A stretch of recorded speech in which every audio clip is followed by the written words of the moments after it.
deploying a weapon that would be a war crime. They're designed to dive to depths of 490 meters. Mu kwezi kwa gatatu y'umwaka Uburusiya bwatangaje ko bwakoresheje misile ya mbere yo mu bwoko bwa hypersonic Kinza mu ntambara burimo kurwanamo n'igihugu cya Ukraine. About the KH-47M2 Kinza. Perezida Vladimir Putin yakomeje kuvuga yuko ishoramari ry'Uburusiya kuri misile nk'izi nyine zifite ubushobozi bwo kugenda umuvuduko ukubye inshuro zirenga 5 w'ijwi atari ikintu Uburusiya bwabubukiye. Nyuma y'aya makuru wabonaga ku mbuga nkoranyambaga abantu benshi batangaye bavuga bati ni gute kino gihugu cyageze kuri ibi, abandi bakavuga bati ni gute Uburusiya bwakora igisasu kidasanzwe nk'iki. Abandi tutari dusobanukiwe cyane ibijyanye na bino bisasu ari natwe benshi intekereza yuko twibajije ngo ubundi hypersonic missile n'iki zikora mu buhe buryo, kandi bino bisasu Kirimbuzi bihora bivugwa bisa bite, ni ukubera iki bituma ibihugu byinshi by'ibihangange bitinya Uburusiya. Nangaha rero nahise njya gusoma ibyagiye byandikwa kuri zino misile mu binyamakuru bitandukanye birimo ikinyamakuru BBC, Missile Threat, Independent.co.uk, Russia's Today ndetse n'ibindi. Hanyuma rero bitanegura kino kiganiro kigiye kugaruka ku ntwaro Kirimbuzi zizwi nka misile zigera kuri 5 igihugu cy'Uburusiya cyihariye, uko zikora ndetse n'umwihariko wazo, dore ko nyinshi muri izi zamenyekaniye muri ino ntambara kino gihugu kirimo kurwanamo n'igihugu cya Ukraine. Aho uri hose ngo uhaye ikaze.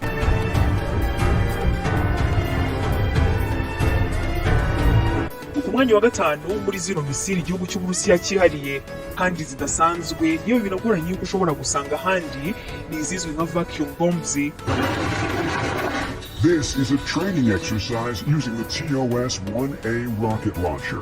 Bwa mbere ibi ngibi ni imwe mu bisasu bibi cyane kandi bibujijwe ku rwego rw'isi. Hanyuma rero kuba byaragaragaye mu ntambara mu gihugu cya Ukraine bizanywe n'Uburusiya, ibi ngibi bikaba byarafashwe nko kwica amategeko, ndetse bikaba kimwe mu byo Biden, perezida wa Leta Zunze Ubumwe za Amerika, yahereyeho yita Perezida Vladimir Putin ko arimo gukora ibyaha by'intambara. To the escalating, Russian forces are being accused of using highly destructive. Just using them would be considered a war crime. Izi vacuum bombs zikaba zinazwi ku izina rya fuel air bombs, aho ari zimwe mu ziteye ubwoba kandi ziratanwa cyane n'Abarusiya. Uko zikora rero ndetse na kimwe mu bikunze gutuma zitinywa cyane nuko mu gihe ubundi intwaro nyinshi zisanzwe zikoresha imvange y'ibyuka bibi cyane hamwe na oxygen kugira ngo bibashe guturika, izi vacuum bombs zo ibyo zikora zirabanza zikavana oxygen yose mu kirere, hanyuma bikabanza bigakwiza ibyo byuka bibi byose mu kirere, maze hagasigara nta mwuka uhagije wo guhumeka.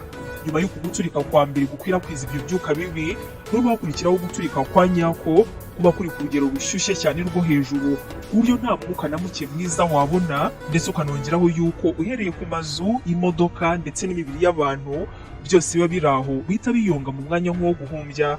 Mu gukora ibyo ngibyo kandi ni nako wa mwuka mwiza nyine abantu bahumeka wose uba washize mu kirere, uvanyemo yuko biba byangije aho hantu kubera umuvuduko mwinshi biba biriho. Vacuum bombs ni nambi cyane kubera ko nta oxygen iba ihari aho ngaho nyine byamaze guterwa, aho noneho iyo ugiye kureba igihe umwuka mwiza wongera kugarukira mu kirere cyatewemo bino bisasu usanga ari igihe kinini cyane. Kuba rero bino bisasu byaterwa ahantu hatuye abasivile bakaba nyine basigara ntacyo guhumeka gihari, kandi bikaba ari ibintu bitera ahantu kure cyane, ni kimwe mu bihugu bitandukanye birimo Leta Zunze Ubumwe za Amerika byagiye bishinja Uburusiya ko barimo gukoresha bino bisasu byaba birimo birakora ibyaha by'intambara. Iki ngiki ni kimwe mu bisasu Uburusiya bwihariye udashobora gupfa gusanga ahandi, kandi bikora ku rwego rwabyo, aho byagiye hanze ku nshuro ya mbere mu mwaka wa 2018.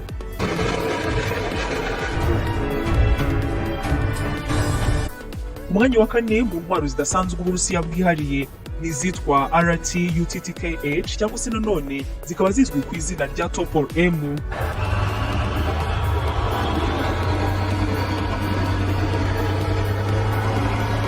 Topol M ni misile idasanzwe uhereye ku buryo igaragara.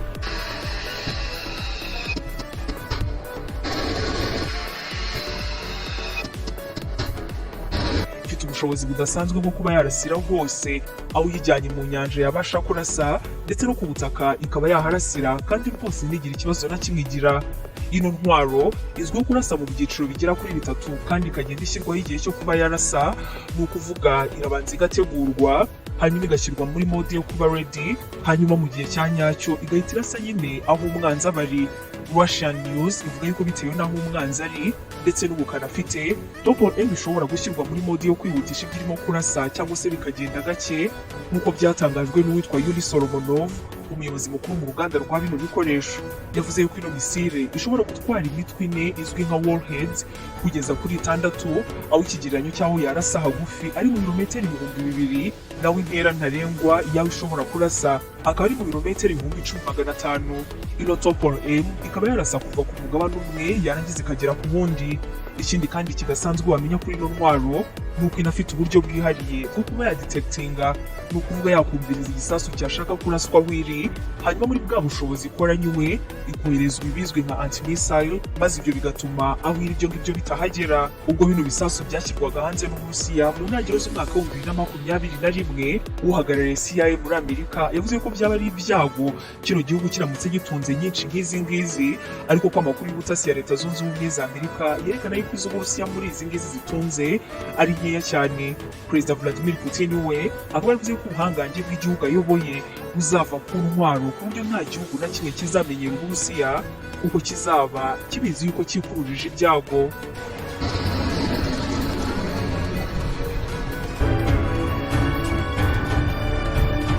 RSM-56 Bulava ni intwaro ya gatatu mu zidasanzwe z'Uburusiya twaguteguriye none. The Bulava is a 3-stage solid propellant and liquid fuel missile. Iyi Bulava ni imwe mu ntwaro zikoreshwa n'abasirikare b'Abarusiya barwanira mu mazi. Amakuru avuga yuko mu bwa mbere Putin ayibona yamwenyujwe bwa mbere n'uburyo igaragara, ngo arangije aravuga ati ino ntwaro yo irasa na crayon yanjye nshushanyisha, ndayikunze kuko izamfasha gushushanya aho bazaba bashaka yuko mbashushanya, ni nziza cyane rwose ndayikunze. Ino ni imwe mu ntwaro rero zaguye cyane kino gihugu kugira ngo ibashe kurangira neza, kuko ubwo yageragezwaga byabanje kwanga inshuro nyinshi, gusa ariko bwa nyuma na nyuma biza kurangira yemeye mu mwaka wa 2013. Ino misile yifitemo ubushobozi bwo kurasa mu byerekezo bimwe ariko kandi mu bice bitandukanye. Wenda ubwo ngubwo kugira ngo byumvikane neza, hari ahantu wenda hamanuka ahari amabuye atatu ari ku murongo umwe, ano mabuye yose ino ntwaro yayarasa kuko nyine ari ku murongo umwe, ariko kandi ntabwo yarasa azamuka mu gihe aba yashyizwe muri sisiteme yo kurasa hamanuka. Uwitwa Konikov, umwe mu bakoze ino ntwaro, ubwo yatangwaga yaragize ati ibaze niba Bulava yacu ishobora kurasa ibintu byinshi biri mu cyerekezo kimwe ariko kandi nanone ahantu hatandukanye. Ibi ngibi byerekana yuko tuzagera noneho ku kintu cyatuma tubasha kurasa ahantu henshi icyarimwe kandi nta gutinda na guke kuzabaho. Amakuru y'ubutasi bwa Leta Zunze Ubumwe za Amerika agaragaza yuko Bulava ifite ubushobozi bwo gutwara intwaro zigera ku 10, ubwo zikaba zaraswa mu duce tugera ku 10 two mu cyerekezo kimwe ariko kandi dutandukanye. Ikindi kandi kidasanzwe gituma ino ntwaro iba imwe mu zidasanzwe ni uko ifite ubushobozi bwo kwirinda mu gihe yaba iteweho n'indi misile mu birometero bigera ku 8,000 niho hato ino Bulava ishobora kuba yarasa. Umwanya wa kabiri mu ntwaro z'Uburusiya udashobora gupfa gusanga ahandi ni iyitwa Salmat missile cyangwa se nanone Satani kabiri. Mu ijambo rye ubwo Perezida Putin yerekanaga ino ntwaro ya Salmat kabiri cyangwa se nanone Satani, yavuze yuko izi ngizi ari intwaro zidasanzwe zizamura ingufu za gisirikare z'ingabo z'Abarusiya kandi zigatuma uwashaka guhungabanya umutekano ndetse no kubangamira igihugu atekereza kabiri. This truly unique weapon will strengthen the combat potential of our armed forces. Iyi ngiyi ni gasopo ku muntu wese wagerageza gutekereza ibindi ku Burusiya. Ino misile inyamukamigabane ipima toni zigera kuri 200 mu burengerazuba bw'isi, bitewe no kuyubaha bayise Satani kabiri. Ibyo mu Putin ntabwo ajya kure yabyo mu gihe ayigarukaho, dore ko ino ntwaro ishobora kurasa mu ntera ya kilometero 11, ndetse ubushakashatsi bukaba bwarerekanye yuko mu gihe zaba ari nyinshi cyane ku isi zikaba zatererwa igihe kimwe, ibi ngibi ari ibintu bishobora kuba byarimbura isi uko ari ho hose mu gihe byaba bitewe bigera ku 10 hagerwaho n'ingaruka za bino bisasu. Iyo mpamvu rero akaba ariyo bahereyeho bayita Satani, kuko nyine ifite ubushobozi bwo kuba yarimbura isi, ubundi bizwi kuri Satani.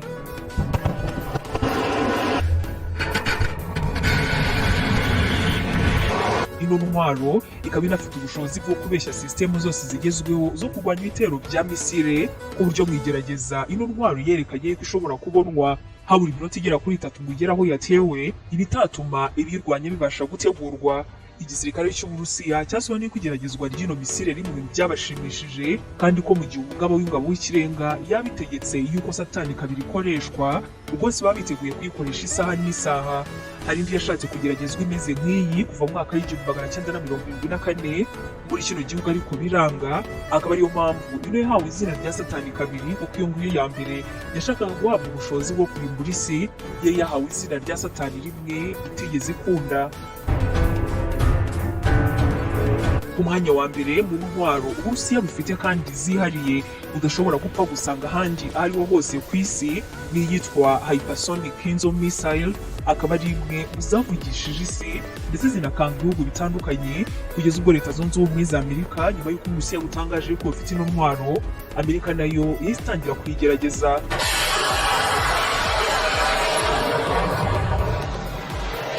Minisiteri y'Ingabo y'Uburusiya yatangaje ko ifite zino ntwaro mu kwezi kwa gatatu n'umwaka w'2022, ari nabwo bwa mbere barashe igisasu cyo mu bwoko bw'iyi ngiyi maze kigasenya ububiko bw'intwaro bwo munsi y'ubutaka bw'uburengerazuba bw'igihugu cya Ukraine. Mu gihe bino byavugwaga, iki gihugu cy'Uburusiya cyabaye icya mbere gikoresheje misile zimeze gutya, noneho zatewe hariya zatewe zivuye mu ndege y'intambara yo mu bwoko bwa MiG-31, nazo zitavugwaho rumwe, kuko Uburusiya izi ngizi nazo ari zimwe mu ndege z'umwihariko kandi zihariye ugereranyije n'ibindi bihugu.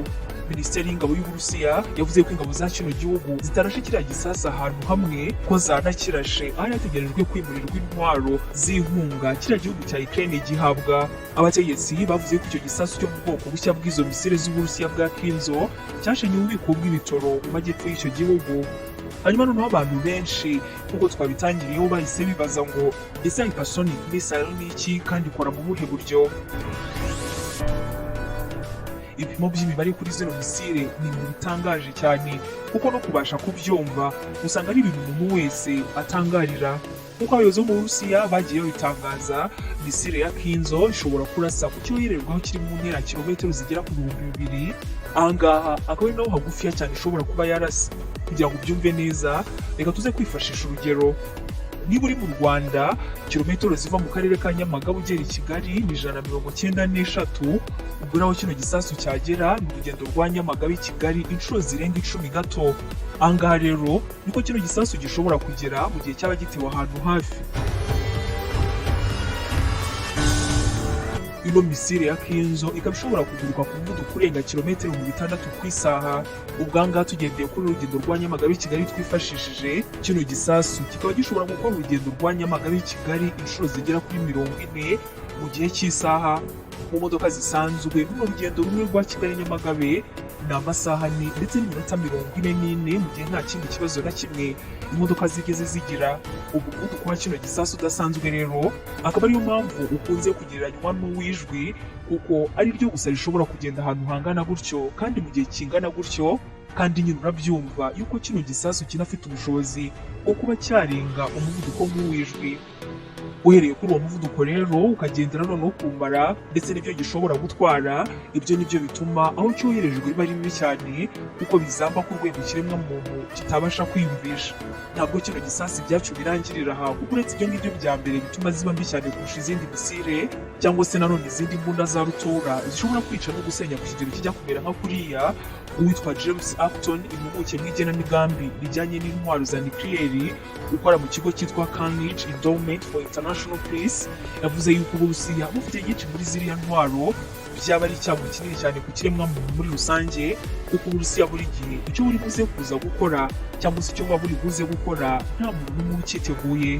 Gusa nanone akaba yarabemeza yuko mu Burusiya bukabya mu kuvuga uko ibyo bisasu bikora, aho nk'urugero ino video Uburusiya ubwabwo bwifatiye ibigaragaza kino gisasu kirasa ububiko bw'intwaro mu cyaro cyo mu gihugu cya Ukraine mu majyepfo ashyira uburengerazuba bwa kino gihugu ku ntera ya kilometero 100 gusa uvuye ku mupaka wa Romania. nyamara ariko nanone abandi bavuga yuko mu gihe umuntu ariwe wikoreye ibisasu aba afite uburyo bwe bwo kubikoresha, bivuze ko ashobora gutuma kirasa hafi cyangwa se nanone kure cyane bitewe na settings cyangwa se nanone ikoranabuhanga aba yahaye igisasu cye. Uwitwa Dominika Kunertova wo mu kigo cyiga ku mutekano wa Center for Security Studies kiri muri Zurich mu gihugu cy'Ubusuwisi, hashize amasaha make zino misile zishyizwe ku karubanda, yaragize ati nibyo koko ni intwaro za rutura kandi ni mbi cyane, gusa nanone biriya ni ikimenyetso cyo kwigaragaza gusa, ibi nyine dukwiriye kubifata nk'imboneka rimwe kuko Uburusiya ntabwo bufite umubare munini wa ziriya misile. Mu bindi wamenya nuko zino misile za Kinzo zishobora no gushyiramo ibisasu bya nucleaire ndetse n'igisasu gisanzwe, kandi amakuru akavuga ko indege z'intambara za MiG-31 isaha n'isaha zishobora gutwara bino bisasu maze zikaba zanabirasira mu kirere, ibyateza ibyago byinshi cyane kurenza uko byarasirwa mu butaka. Madamu Kunertova, umusesenguzi ku bijyanye n'intwaro, yaragize ati ni gasoko ku burengerazuba bw'isi kuko Putin arakajwe no ku burengerazuba butinyuka kohereza zino ntwaro zose mu gihugu cya Ukraine. Ubwo Perezida Vladimir Putin yashyiraga zino ntwaro hanze ku mugaragaro ku nshuro ya mbere, yavuze yuko iyi ngiyi ari imwe mu ruhererekane rw'intwaro zidatsindwa, maze avuga yuko zitazajya zitahurwa n'ubwirinzi bw'umwanzi. Yavuze yuko kandi mu Burusiya bafite gahunda yo kuzashyira hanze izindi ntwaro zo mu bwoko bwa hypersonic zishobora kugenda ku muvuduko w'inshuro zirenga 5 w'ijwi, ibintu bizatuma aho zizaterwa hose hashobora kwangirika ku rwego rukomeye cyane. Ibyo bisasu byose bigera kuri 5 twakugezagaho bikaba binakurikirwa n'ubuhangange bw'ingabo z'Uburusiya abantu benshi bakunze gutangarira.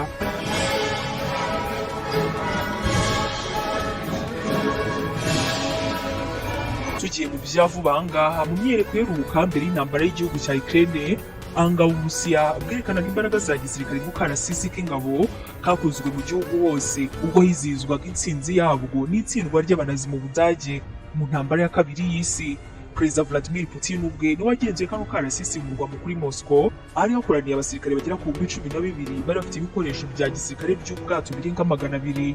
Hari kandi kajugujugu n'izindi ndege za gisirikare zogogaga ikirere cy'aho ku karasisi kaberaga.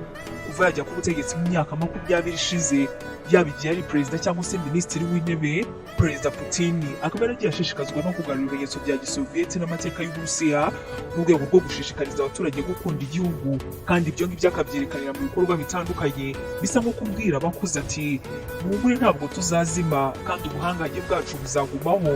Nk'aka karasisi, Perezida Putin yari kumwe namwe mu bakambwe barwaniye Leta Zunze Ubumwe z'Abasoviyeti, ubona bose batewe ishema cyane na zino ngabo.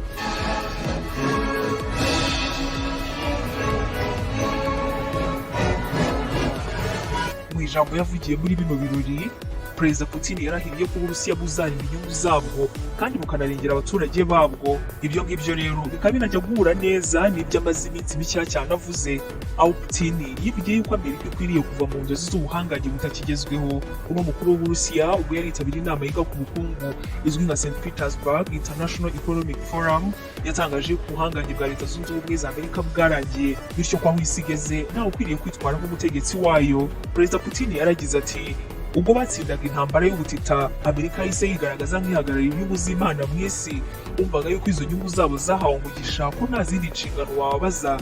Iyo nzira y'icyerekezo kimwe n'itumye isi mu bibazo uyu munsi. Putin rero akaba yaravuze ko Abanyamerika bibeshya cyane, ati bibera mu mitagihe bumva yuko intsinzi bamaze kuyigeraho, abasigaye bose ari abakoloni babo, ko abandi baturage ari abatazi ururo n'icyatsi. Putin kandi yanagarutse ku zindi ngingo zirimo ibibazo by'ibura ry'ibiribwa no guhenda kwabyo bikomeje kwigaragaza ku isi cyane kubera iriya ntambara cyane. Nabyo yavuze ko Amerika n'Abanyaburayi aribo babiri inyuma kubera ibihano bikomeye bafatiye igihugu cye ndetse n'intwaro bakomeje kohereza muri Ukraine zituma intambara itarangira. Ati intwaro bakomeza guha Ukraine bizatuma intambara itarangira kandi njyewe niteguye kurwana kugeza ku mwuka wa nyuma. Ikindi kandi niba nabishaka bazaze binjire mu ntambara ku mugaragaro, nabo ntabwo badutsinda oya. Ahangaha rero nyuma yo kumva ibyo ngibyo byose, umaze kumva yuko hari misile nyinshi cyane Uburusiya bufite kandi ibindi bihugu byinshi by'ibihangange bitigeze bitunga yewe kugeza uyu munsi bitaranabasha gukora. Ubwangaha rero tunagana ku musozi, umuntu yakwibaza ati Uburusiya bufite intwaro kirimbuzi zingahe, kandi ibihugu bifite intwaro kirimbuzi ku isi wenda byahangana n'Uburusiya byaba ari ibihe? imibare yose y'intwaro kirimbuzi ni uko ugenekereza, ariko kandi ikigo cya Federation of American Scientists kivuga yuko Uburusiya aribwo bufite imitwe y'intwaro kirimbuzi izwi nka warheads nyinshi cyane ku isi, kuko bufite ugera ku 5,977 n'ubwo ahangaha ngo harimo izigera ku 1,500 zitagikora cyangwa se zitakibasha gukoreshwa, ahubwo zigomba kwangizwa. Warheads rero ni ibyuma bibika ubumara kirimbuzi bituma habaho guturika gukomeye, ari nabyo biraswa n'ibindi byabugenewe. Ibindi bihugu bigera ku 8 rero ni ukuvuga igihugu cy'Ubushinwa, Ubufaransa, Ubuhinde, Israeli, Korea ya Ruguru, Pakistani, Ubwongereza ndetse na Amerika, nabyo bikaba ari byo bihugu ku isi bifite intwaro kirimbuzi. Muri ibyo bihugu kandi hari n'ibyagiye bikora amasezerano yo gucunga zino ntwaro kirimbuzi, ariko kandi kugeza uyu munsi amwe muri ayo masezerano yagiye apfa cyane. Urugero nk'Ubushinwa, Ubufaransa, Uburusiya, Amerika n'Ubwongereza biri mu bihugu 191 byasinye amasezerano yo kutongera ikorwa ry'izindi ntwaro kirimbuzi azwi nka Non-Proliferation of Nuclear Weapons cyangwa se NPT, aho muri ayo masezerano bavuze ko bagomba kugabanya warheads kirimbuzi bafite mu bubiko, kandi abangaba icyo gihe bari baniyemeje kuzica burundu. Ubuhinde, Israel ndetse na Pakistani ntabwo yigeze bijya muri ayo masezerano ya NPT, ariko Korea ya Ruguru yari yagiyemo yaje kuyavamo mu mwaka wa 2003. Israeli nicyo gihugu cyonyine muri 2009 kitigeze cyemeza gahunda yacyo yo gukora intwaro kirimbuzi, ariko cyemeje yuko gifite warheads kirimbuzi. Ino ngingo yo kugira intwaro kirimbuzi nyinshi inajyana na none no kugira ubushobozi bwo gusenya burundu umwanzi, bityo ntabe yatekereza kugutera. Ijambo rizwi cyane rikoreshwa kuri ibi ngibi ni iryitwa MAD cyangwa se kubasha gusenyera hagati y'abantu. Nubwo izo misile zose rero ushobora kuzisanga mu bihugu bitandukanye hirya no hino ku isi, ariko kandi abasesenguzi bavuga ko igihugu cy'Uburusiya benshi bita icy'abihebye aricyo kiri imbere mu kuba cyakoresha cyane izi ntwaro kirimbuzi, aho kino gihugu nacyo kijya kibyivugira ko cyabikora mu gihe ibintu bigera kuri bine byaba bibaye. Politiki y'Uburusiya yemeza ko zino ntwaro zigenewe gusa kwirinda, mu gihe imwe muri izo ngingo zigera kuri enye tugiye kubwira zaba zibaye. Ingingo ya mbere yatuma Uburusiya bukoresha zino ntwaro zabwo kirimbuzi nk'uko Perezida w'Uburusiya Vladimir Putin yabitangaje. Iya mbere ni igihe habaho kurasa misiri iraswa kure itumbereye ubutaka bw'Uburusiya cyangwa se nanone inshuti zabwo. Impamvu ya kabiri Uburusiya bwakoresha zino ntwaro ni ugukoresha intwaro kirimbuzi cyangwa se izindi ntwaro z'ubwicanyi bukomeye ku Burusiya cyangwa inshuti zabwo byabikozwe n'ikindi gihugu. Icya gatatu ni igitero gikomeye cyane ku kigo cya leta cyangwa se cya gisirikare cy'Uburusiya cyaba kigamije guhungabanya ubushobozi bwawo bw'ingufu kirimbuzi. Impamvu ya kane yatuma Uburusiya burasa biriya bitero ni ugushotora Uburusiya ukoresheje intwaro zidasanzwe zemewe, ndetse no mu gihe kubaho kw'igihugu cy'Uburusiya byaba bigeramiwe cyangwa se nanone bigaragara yuko kino gihugu kiri aharindimuka habi cyane. Ahangaha mu gusoza, kugira ngo nanone wumve ubushobozi bwa zino ntwaro zino kirimbuzi zishobora kuzana riborisi umunsi umwe, wamenye ko bombe kirimbuzi yishe abantu basaga 146 i Hiroshima mu Buyapani mu ntambara ya kabiri y'isi, iri yapimaga kilotoni 15. Warheads zo muri kino gihe zikaba zishobora kugira kilotoni zirenga 1000. Ni nkaho nta kintu cyarokoka ahantu haturikiye kino gisasu kirimbuzi. Ibyo ngibyo rero bikaba ari nayo mpamvu bikunze kwitwa imperuka, kandi igihugu kiri imbere mu kuba cyakwerekana cyangwa se cyakora ibyo byose ugendeye ku bushakashatsi bw'abasesenguzi. Uburusiya nibwo bushyirwa mu majwi cyane.